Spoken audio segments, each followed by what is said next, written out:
Quando as frutas do tipo Logia surgiram, elas eram consideradas invencíveis. Independente do que o inimigo fizesse, ele jamais conseguiria superar alguém com esses poderes, a menos que ele tivesse uma vantagem elemental. Só que, mesmo dentre todos os usuários desse tipo de fruta, tem um que se destaca até hoje. Ninguém sabe seu objetivo ou o que ele realmente é capaz de fazer. Porém, uma coisa é certa. Kuzan, o ex-almirante da marinha e o atual capitão titânico do bando do Barba Negra, vai ser muito importante para o fim de One Piece. Pessoal, quando o Aokiji surgiu lá em Long Ring Long Land, ele foi o primeiro almirante apresentado de forma direta em One Piece, e a cena de introdução dele estabeleceu duas coisas ao mesmo tempo. Primeiro, que a diferença de poder entre os chapéus de palha daquela época e os almirantes da marinha era absurdamente grande. A real é que se ele quisesse, ele teria acabado com o bando do Luffy em menos de 5 minutos. Segundo e mais importante, é que esse almirante era diferente de qualquer coisa que a gente esperava. Porque antes de confrontar o Chapéu de Palha, o Aokiji parou o que estava fazendo para ajudar um homem comum que precisava atravessar o oceano. Para isso, ele utilizou seus poderes e praticamente congelou o oceano inteiro, desde onde eles estavam até onde o homem precisava ir. Só depois disso que ele foi falar com a tripulação mais procurada do East Blue, como se nada tivesse acontecido. Dito isso, esse comportamento vai se repetir dezenas de vezes ao longo do mangá, porque o Aokiji tem uma filosofia que ele mesmo chama de justiça preguiçosa. E a interpretação óbvia é a de um almirante preguiçoso, desinteressado, que faz o mínimo exigido. Contudo, a verdade é que depois de a gente já ter observado ele por tanto tempo, nós descobrimos que tem mais uma camada por trás dessa maneira de pensar. A justiça preguiçosa é a filosofia de alguém que não age por impulso, que não condena ninguém antes de observar, que não elimina uma ameaça antes de verificar se ela realmente precisa ser eliminada. É uma forma de justiça baseada em não agir precipitadamente, em dar às pessoas a chance de mostrar quem realmente são antes de receber um julgamento definitivo. E o detalhe que muda tudo é que a preguiça do Aokiji funciona como uma máscara. Ele aparenta estar fazendo o mínimo, mas constantemente está observando pessoas que considera dignas de continuar existindo, utilizando a própria imagem de almirante relaxado como cobertura. E para entender o porquê que o Kuzan age dessa forma, a gente precisa ir para Ohara, porque o que aconteceu lá não só foi um evento na carreira do Aokiji. Ohara foi o divisor de águas moral da existência dele, o momento em que ele viu o governo mundial pelo que realmente é e nunca mais conseguiu fingir que não sabia. Em Ohara, o governo mundial enviou um Booster Call para destruir uma ilha inteira, com civis, com crianças, com pesquisadores que passaram a vida estudando a história do mundo. Tudo porque aqueles estudiosos tinham chegado perto demais de verdades que o Imu precisa manter apagadas. Dito isso, o Aokiji era um vice-almirante presente naquele evento. Por isso que ele viu o Akainu dar a ordem para afundar o barco de civis que estava tentando fugir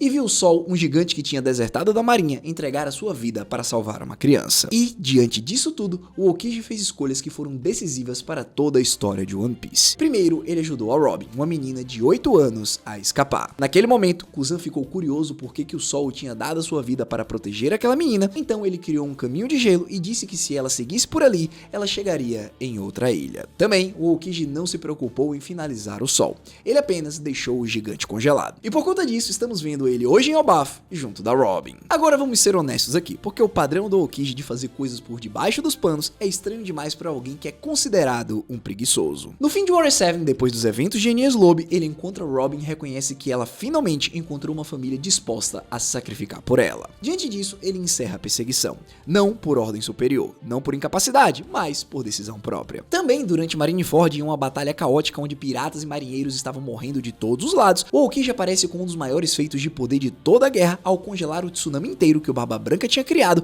impedindo que aquela onda destruísse a ilha. Ao mesmo tempo, no fim da guerra, o Law foge de submarino com o Luffy ferido enquanto ainda havia tempo e recursos para capturá-lo. Pelo nível de poder que o Kuzan apresentou durante a guerra, deveria ter sido muito simples para ele apenas ter tocado na água e ter congelado tudo como ele fez anteriormente. Caso ele fosse alguém que fosse leal ao governo cegamente como o almirante Ryokugyu, tudo teria acabado naquele momento. Porém, o Aokiji não fez nada. E no mundo de One Piece, ter deixado o Law escapar com o Luffy foi o mesmo que dar a oportunidade para o maior inimigo do governo ficar mais forte. E assim, nós precisamos concordar que foi exatamente isso que aconteceu. Outro evento que também vale a pena mencionar aconteceu em Punk Hazard. Depois que o Aokiji já havia saído da marinha, ele salvou o Smoker no momento em que o Doflamingo iria matá-lo. Então, quando o Smoker pergunta por que ele estava ali, ele fala que foi vê-lo e que continua sendo a mesma pessoa que sempre foi. Porém, ele também fala que quando deixou a organização, situação, ele começou a ver as coisas mais claramente. O que significa que desde o início ele sempre soube o que deveria fazer. Ou seja, o cara tem uma determinação tão forte que até mesmo se juntou ao Barba Negra para poder conquistar os seus objetivos. E agora, se você coloca todos esses momentos que a gente comentou lado a lado, o que você vê não é um almirante preguiçoso. Você vê um homem que passou décadas aparentando seguir ordens enquanto consistentemente preservava as peças que ele considerava necessárias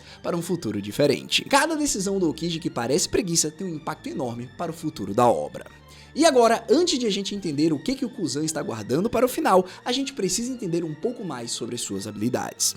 Para isso, iremos analisar a Rie no Mi e o que aconteceu na luta entre os dois almirantes. Porque, quando os Chapéus de Palha chegaram em Punk Hazard, o que eles encontraram foi uma ilha permanentemente dividida. Metade congelada, metade magma, de uma forma que não só não se desfaz com o tempo, como parece estável como formação geológica natural. E aqui está o detalhe que transforma isso de luta épica em evidência de despertar de Logia. Porque técnicas Logias normais não funcionam assim. Por exemplo, quando o Ace utilizava o punho de fogo, as chamas se apagavam um tempo depois. Quando o Smoker criava névoa, ela se dissipava um tempo depois. Dito isso, ataques Logia padrão são transitórios. Eles não reescrevem a geografia de uma ilha permanentemente. Porém, o gelo de Punk Hazard não derreteu 1 centímetro sequer em anos depois da luta. A temperatura de metade da ilha foi alterada definitivamente, como se a Rie no Mi tivesse transformado o próprio clima local em extensão permanente do poder do usuário. Isso é o que a comunidade tem chamado de despertar das Logias por anos, onde o poder transcende a capacidade de criar o controle do elemento e passa a reimprimir o elemento no ambiente de forma permanente. O magma do Akainu não foi embora, o gelo do Aokiji não derreteu, e essa capacidade de transformar um ambiente inteiro em manifestação permanente do próprio poder é provavelmente o que torna a Rie no Mi uma das armas mais estrategicamente devastadoras do fim da obra. Porque assim, pensa no que um Aokiji com um despertar plenamente controlado pode fazer. Não no nível de congelar uma tsunami Marineford, que já foi absurdo. Porém, no nível de congelar o oceano num raio de quilômetros em torno de uma frota inimiga. No nível de criar uma barreira de gelo permanente entre dois exércitos. No nível de, em um cenário onde a inundação global é uma ameaça real, agir com uma única força capaz de absorver e preservar aquela água em uma estrutura que não derrete. Essa pode ser a fruta mais relevante para um mundo que está prestes a se afogar. E aí chegamos na questão central que o Oda vem deixando em aberto faz anos. De que lado o Aokiji realmente está? Dito isso, a gente vai explorar 3 hipóteses principais porque cada uma delas tem embasamento canônico real. A primeira hipótese é a mais óbvia de todas. O Aokiji é um agente da SWORD. E para quem não sabe, a SWORD é um grupo secreto de marinheiros que resignaram oficialmente do serviço para poder agir sem as restrições do governo mundial. E o argumento para incluir o Aokiji nessa lista é muito forte. Para começar, ele foi aprendiz do Garp, que tudo indica ser o cara que criou a SWORD depois de God Valley. Além disso, o Kuzan foi o primeiro personagem na série a explicar a natureza da SWORD ao Barba Negra quando o Kobe foi capturado. Sinceramente, é uma fala bem estranha para alguém que supostamente é um pirata agora. Ou seja, faria sentido que um agente infiltrado revelasse informação propositalmente para que o Barba Negra entendesse que o Kobe não tinha valor de barganha e que era melhor libertá-lo. Dito isso, a segunda hipótese é mais especulativa. O Aokiji tem alguma ligação com o Dragon e os revolucionários, porque as motivações desses dois personagens parecem se alinhar em algum ponto. Os dois enxergaram o governo mundial cometer crimes hediondos. Os dois escolheram se posicionar fora do sistema oficial, e os dois parecem estar jogando um jogo de longo prazo que vai além da política imediata. O Dragon estava em God Valley, o Aokiji estava em Ohara. As escolhas que os dois fizeram moldaram o mundo de One Piece de formas que ainda estão se desdobrando décadas depois. E então chegamos na terceira hipótese, que é a que melhor explica o comportamento mais recente dele. O Aokiji seria um agente completamente independente, que se juntou ao Barba Negra por pragmatismo, entendendo que o Teach é uma das forças mais prováveis de desestabilizar o governo mundial e que está dentro daquele grupo dá acesso a informações históricas e uma posição útil durante a guerra final. O Teach tem uma filosofia de liberdade dentro do bando, onde cada capitão mantém autonomia considerável, o que permite ao Aokiji se mover com uma independência que nunca teria em uma estrutura hierárquica formal. E aí sim, quando a conta chegar, quando o Barba Negra for longe demais, a virada pode acontecer. Mas calma, porque agora a gente chega no evento mais recente e mais revelador de toda a trajetória do Aokiji, que foi a sua luta contra o Garp. Quando o vice-almirante chegou em Hachinosu para resgatar o Kobe, o Aokiji foi quem o confrontou. E o que se seguiu foi uma das lutas mais emocionalmente pesadas do mangá inteiro, porque o Garp foi o professor do Aokiji. O Garp foi o homem que moldou o caráter dele e que provavelmente definiu parte da filosofia de justiça que o Aokiji carrega até hoje. Agora pensa na posição do Garp naquela luta, porque ele chegou naquela ilha apenas acompanhado dos agentes da SWORD, sem um plano de saída real, contra uma ilha cheia de capitães titânicos do Barba Negra. Dito isso, o Garp quase destruiu a ilha inteira e bateu em muita gente antes de chegar perto do Aokiji. E quando os dois finalmente se enfrentaram, o Garp estava sendo sobrecarregado pela situação como um todo. O Shiryu, que estava invisível, tentou atacar o Kobe, porém o Garp Garp percebeu, se jogou na frente e por isso foi perfurado pelas costas. Ali ele já sabia que não iria embora e então fez de tudo para que os jovens conseguissem escapar. Então, no momento final, o Aokiji utilizou a sua habilidade chamada de Ice Time Capsule, o mesmo ataque que ele utilizou lá no Sol em Ohara. E aqui tá um detalhe que muda tudo, porque o Aokiji depois admitiu para o Barba Negra que ele achava que tinha matado o Garp com aquele ataque. Porém, no capítulo 1126, o Oda confirmou que o Garp sobreviveu. Ele está vivo, gravemente ferido e prisioneiro dos piratas do Barba Negra. Agora, olha só esse padrão do lado do que aconteceu em Ohara. Em Ohara, o Aokiji congelou o Sol. Por isso, o mundo acreditou que o Sol tinha morrido, mas na verdade, ele sobreviveu. Agora, em Hachinosu, o Aokiji aplicou o mesmo poder. O Garp pareceu morrer, porém também sobreviveu. Agora eu te pergunto, coincidência ou padrão? Porque se o Aokiji tem o hábito de congelar pessoas que ele quer preservar em vez de matar, então o Garp está atualmente em uma das posições mais seguras possíveis. Preservado como um prisioneiro de alto valor, vivo graças ao único método que o Aokiji tem de salvar alguém sem que o Barba Negra percebesse o que realmente aconteceu. Fora que por mais que o Kuzan tenha dito que lutou para matar, sua expressão no final da luta indicava mais pesar do que qualquer outra coisa. E aí a gente chega no que todo esse histórico aponta para frente. Porque se existe um personagem que o Oda posicionou estrategicamente em cada frente do conflito final de One Piece,